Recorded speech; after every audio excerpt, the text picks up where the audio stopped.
Bonjour, je vais vous parler du pluriel des noms. Nous avons vu la semaine dernière que la plupart du temps, en général, on mettait un S au nom pour obtenir son pluriel. Par exemple, une cerise, c'est au singulier. Une, c'est un article, cerise, c'est un nom.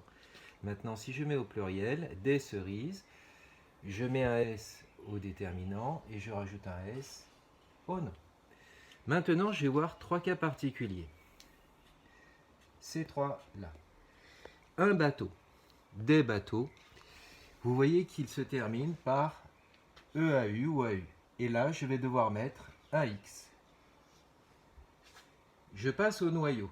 Noyau, vous avez aussi le AU, des noyaux. Et là, je vais devoir mettre là aussi un X. Le troisième, c'est un jeu ou des feux. Des jeux ou des feux, je vais devoir mettre un X.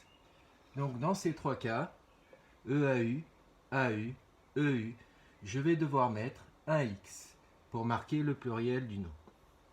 Je vais voir maintenant trois autres cas particuliers. Un repas, une noix, le nez. Ici, dans ces trois cas, il n'y a pas besoin de rajouter un S ou un X.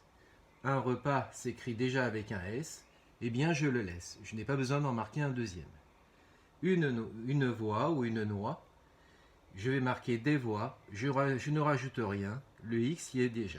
Le nez, les nez, même chose, je ne change pas le nom, je garde le Z, je ne rajoute rien.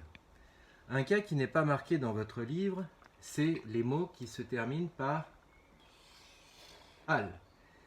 En général, les mots qui se terminent par al font leur pluriel en A, U, X. On retrouve le A de cheval. Même chose pour un général ou un caporal. On obtiendra des généraux, des caporaux.